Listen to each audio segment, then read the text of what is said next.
देने के लिए तैयार नहीं थी, एक पावर डिपार्टमेंट का था। बाकी 15 जो टेंडर 15 जो इस प्रकार के कॉन्ट्रैक्ट थे वो पूरे हो गए हैं। विशेष जो बताने लायक बात है वो हमने एक ई टेंडरिंग बसों में अपनी 4500 जो फ्लीट है हरियाणा रोड्स की बसों का, उसमें 6 महीने बाद ई टेंडरिंग का सिस्टम शुरू हो जाएगा। हर किसी ई टिकटिंग का सिस्टम शुरू हो जाएगा। हर किसी कंडक्टर को एक पॉस मशीन ये दी जाएगी और उस पॉस मशीन के माध्यम से सभी जो यात्री हैं उनसे या तो कार्ड उनको दिए जाएंगे या कैश भी, अगर वो टिकट लेना चाहेंगे तो कैश उनको टिकट दी जाएगी।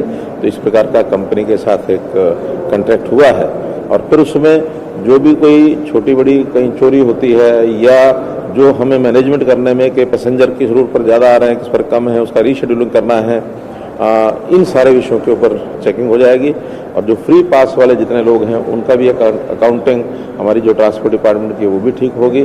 तो एक सुविधा जो है इस प्रकार की, हर एक बस में सीसीटीवी कैमरा लगेंगे, सुरक्षा के नाते उसका ध्यान रखा जाएगा। तो एक बड़ा टेंडर आज लगभग 40 करोड़ रुपए के आसपास ये एक टेंडर हुआ है। सीएम साहब, करनाल के अंदर जिस तरह से आज किसान आंदोलन हो रहा है, महापंचायत हो रही है, सुरक्षा के प्रबंध किए गए, किस तरह से देखते हैं?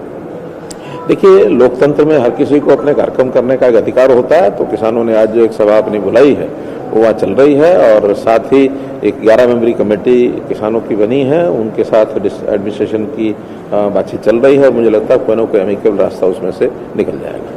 विपक्ष के जो लोग हैं, रणदीप सिंह सुरजेवाला है या नीतीश गुप्ता है, वो ट्वीट कर रही है कि कह रहे कि सरकार तानाशाही रवैया अपना रही है, इंटरनेट बंद कर दिया है, तमाम तरह की क्या कहेंगे? देखिए, जब कोई ऐसी संभावित लॉ एंड ऑर्डर की स्थिति में समस्या आने वाले जो विषय होता है उस समय एडमिनिस्ट्रेशन अपने उनके जो सेट नॉर्म्स हैं उसके हिसाब से अपनी प्रिकॉशंस लेते हैं। और अगर वहाँ एडमिनिस्ट्रेशन ने कोई इस प्रकार का प्रिकॉशनरी मेजर लिया है तो ये निर्णय प्रशासन का होता है और प्रशासन सारी स्थितियों को संभालने के लिए इस प्रकार के सारे काम करता है, उसमें कहीं कोई दिक्कत नहीं।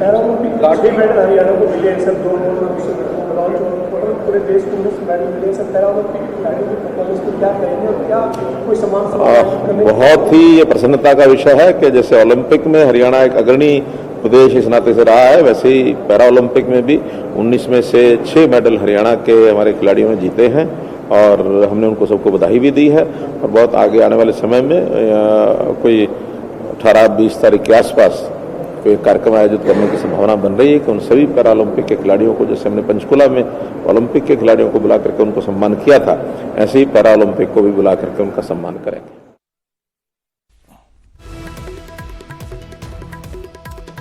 ਤਾਂ ਹਰਿਆਣਾ ਦੇ ਸੀਐਮ ਮਨੋਹਰ ਲਾਲ ਖੱਟਰ ਸੰਬੋਧਨ ਕਰ ਰਹੇ ਦੱਸ ਰਹੇ ਸੀ ਜਿਸ ਤਰੀਕੇ ਦੇ ਨਾਲ ਹਰਿਆਣਾ ਦੇ ਵਿੱਚ ਹਰਿਆਣਾ ਤਰੱਕੀ ਦੇ ਰਾਹ ਦੇ ਉੱਪਰ ਅੱਗੇ ਵਧ ਦੱਸ ਰਹੇ ਕਿ ਜਲਦ ਹੀ ਹੋਰ ਨਵੀਆਂ ਸੁਵਿਧਾਵਾਂ ਔਰ ਖਾਸ ਤੌਰ ਦੇ ਉੱਪਰ ट्रांसपोर्ट ਦੇ ਵਿੱਚ ਲੈ ਕੇ ई ਟੈਂਡਰਿੰਗ ਸ਼ੁਰੂ ਕੀਤੀ ਜਾਵੇਗੀ ਔਰ ਜਿਹੜਾ ਆਉਣ ਜਾਣ ਦੇ ਵਿੱਚ ਗ੍ਰਾਹਕਾਂ ਨੂੰ ਕਾਫੀ ਜ਼ਿਆਦਾ ਕਿਸੇ ਵੀ ਤਰੀਕੇ ਦੀ ਕੋਈ ਦਿੱਕਤ ਨਹੀਂ। ਨਾਲ ਹੀ ਉਹਨਾਂ ਨੇ ਕਿਹਾ ਕਿ ਜਿਹੜੇ ਪੈਰਾ ਓਲੰਪਿਕ ਖਿਡਾਰੀ ਨੇ ਉਹਨਾਂ ਨੂੰ ਵੀ ਜਲਦ ਹੀ ਆਉਣ ਵਾਲੇ ਦਿਨਾਂ ਦੇ ਵਿੱਚ ਸਨਮਾਨਿਤ ਕੀਤਾ ਜਾਵੇਗਾ ਜਿਵੇਂ ਕਿ ਓਲੰਪਿਕ ਦੇ ਮੈਡਲ ਜੇਤੂ ਖਿਡਾਰੀਆਂ ਨੂੰ ਕੀਤਾ ਗਿਆ ਸੀ। ਤਾਂ ਨਾਲ ਹੀ ਉਹਨਾਂ ਨੇ ਕਿਹਾ ਕਿ ਜਿਹੜੀ ਮਹਾਪੰਚਾਇਤ ਦੇ ਵਿੱਚ ਇਸ ਵੇਲੇ ਜਿਹੜੀ ਵਫਦ ਦੀ ਗੱਲਬਾਤ ਚੱਲ ਰਹੀ ਹੈ ਤਾਂ ਉਹਨਾਂ ਨੂੰ ਭਰੋਸਾ ਹੈ ਕਿ ਗੱਲਬਾਤ ਦੇ ਰਾਹੀਂ ਹਰ ਮਸਲੇ ਦਾ हल हो सकता और लोकतंत्र के विच सबनूं प्रदर्शन करने का अधिकार है। इस गल का भी जिक्र मनोहर लाल ने किया और उन्होंने कहा कि जिहड़ी प्रशासनिक अधिकारियों नाल इस वेले करनाल दे विच मीटिंग चल रही है तो गलबात के राहीं कोई ना कोई नतीजा और मसले का हल निकलने की उन्होंने उम्मीद जताई है।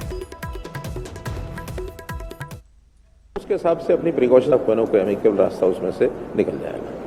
विपक्ष के जो लोग हैं, रणदीप सिंह सुरजेवाला है या नीतीश गुप्ता है, वो ट्वीट कर रही है कि कह रहे कि सरकार तानाशाही रवैया अपना रही है, इंटरनेट बंद कर दिया है, तमाम तरह की क्या कहेंगे? देखिए, जब कोई ऐसी संभावित लॉ एंड ऑर्डर की स्थिति में समस्या आने वाले जो विषय होता है उस समय एडमिनिस्ट्रेशन अपने उनके जो सेट नॉर्म्स हैं उसके हिसाब से अपनी प्रिकॉशन कोई ना कोई अमिकेबल रास्ता उसमें से निकल जाएगा। विपक्ष के जो लोग हैं, रणदीप सिंह सुरजेवाला है या नीतीश गुप्ता है, वो ट्वीट कर रही है कि कह रहे कि सरकार तानाशाही रवैया अपना रही है, इंटरनेट बंद कर दिया है, तमाम तरह की क्या कहेंगे? देखिए, जब कोई ऐसी संभावित लॉ एंड ऑर्डर की स्थिति में समस्या आने वाले जो विषय होता है उस समय एडमिनिस्ट्रेशन अपने उनके जो सेट नॉर्म्स हैं उसके हिसाब से अपनी प्रिकॉशन कोई ना कोई अमिकेबल रास्ता उसमें से निकल जाएगा। विपक्ष के जो लोग हैं, रणदीप सिंह सुरजेवाला है या नीतीश गुप्ता है, वो